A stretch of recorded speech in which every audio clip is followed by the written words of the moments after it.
The following story has been brought to you by StoriesToInspire.org. There was a rabbi who passed away relatively recently. His name was Rabbi Reuven Sharabani. He was someone who was taught Torah all over Eretz Israel. He brought many people back to Judaism.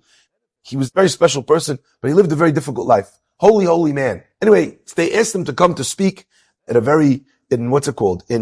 in South America, Mexico, Panama, Central America. They asked him to come and speak, and he arranged a speaking tour where he was going to go and try and bring chizuk to these countries. But he made one condition. He said, look, I'm not well. I have cancer. I'm weak. I'm willing to go because I feel like it's the right thing to go. But I want to go on one condition. The condition I'm making with you is that nobody gives me $1, that I don't have to collect $1. I'm just going to go to teach Torah. So the people from arranging the trip for him said, of course, Rabbi, no problem. The communities will put on notice. Rabbi is not going to be collecting any money. He's just coming to speak words of Torah to be mechazek. They asked him, why, Rabbi, why are you being so, pointed about it? He says, because if anyone pays me money, then they feel like they brought me in, that I should say what they want me to say. If I come myself, I'm free to speak freely, to say the things the way I feel they need to be said. I could give the musar to the degree that I want. Okay, they agree. The rabbi flies there.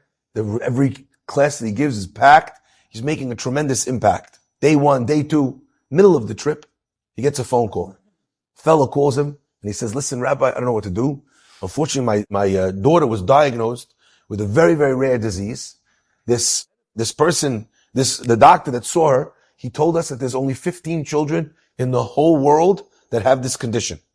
There's one hospital and there's one doctor that could do something, but it's in France. I can't afford to get there. The treatment's going to cost a fortune of money. And I feel like I don't know what to do because the only solution to save my daughter's life is to get there, to pay for the operation, etc., etc. I'm reaching out to you, Rabbi, please, if there's any way, I know you're in South America, maybe you could speak to some people, raise some money to be able to save my daughter's life. Rabbi feels like he's in a quandary now. He made it clear before he came he's not going to raise any money. He didn't want to do this. He gave his word. And as well, he felt that would limit his power to be able to actually make an impact on the people by being honest and frank with them and not being a hired gun. So he doesn't know what to do. He's going back and forth until finally he says, listen, he doesn't tell the person. He says, okay. He says, I don't know what I could do. Let me see. He decides, he tells his gabbai, he says, I promised I'm not going to raise any money. I'm not going to raise anybody. The guy says, but Rabbi, the guy's daughter, he says, I made my promise. Hashem will figure it out. The guy says, what do you mean Hashem will figure it out? Rabbi says, I have emunah. Hashem will figure it out. I made my promise. I'm going to stick with my word. Can't be. I'm sure the rabbi felt can't be that the way to solve a problem is to do the wrong thing. Anyway, okay. He gives his class that afternoon in the city he's in. And at the end of the class, there's a fellow that knocks the door and he says, please, if there's any way I want to speak to the rabbi, the man says the rabbi's not having visitors now. He's very weak after the speech. He says, please, no, I'm one of the big donors in the community. Whatever the rabbi needs, whatever he wants, whatever he asks, he can ask me for anything. I'll give him. I need to speak with him. Pikuach nefesh. Rabbi says, Pikuach nefesh. Okay. Let him in. Comes in. He sits down with the rabbi. He says, Rabbi, I need your advice. I don't know what to do. He says, what's the matter? He says, my daughter, unfortunately, she has a terrible disease. It's incredibly rare. There's only 15 children in the world that have it. And apparently there's a doctor in France that, but I'm worried. Do I have the zechut? Do I have the merit? What should I do? Tzedakah. The rabbi smiles. And he says, listen, I don't know what to tell you about the disease. I'm not a doctor. He says, all I can tell you is this. I just received a phone call from a man in Israel who has child number 14 out of the 15. It's exactly the same disease. He needs exactly the same doctor. He needs to go to exactly the same place. I made Hashem a promise I'm not collecting $1. All I'm going to do is I'm going to connect you with that person.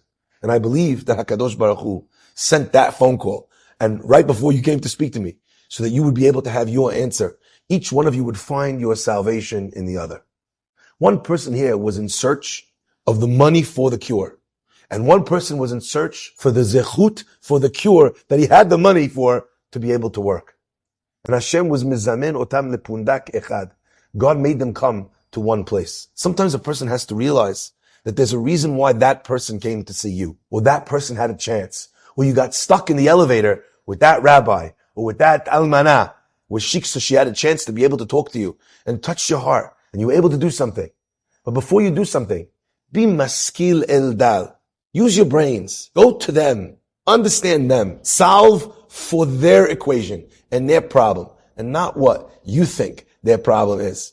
May HaKadosh Baruch Hu bless us in every interaction we have to be mekayem vehechezak tabo, to strengthen the ones that we meet, to allow them to stand on their own 2 feet. Whether that person needs tzedakah, whether it's a family member, whether it's someone that you're mentoring, whether it's a person at work, may Hashem bless us in every scenario that the people who come across us leave us better than when they came. Enjoyed this story? Come again. Bring a friend. StoriesToInspire.org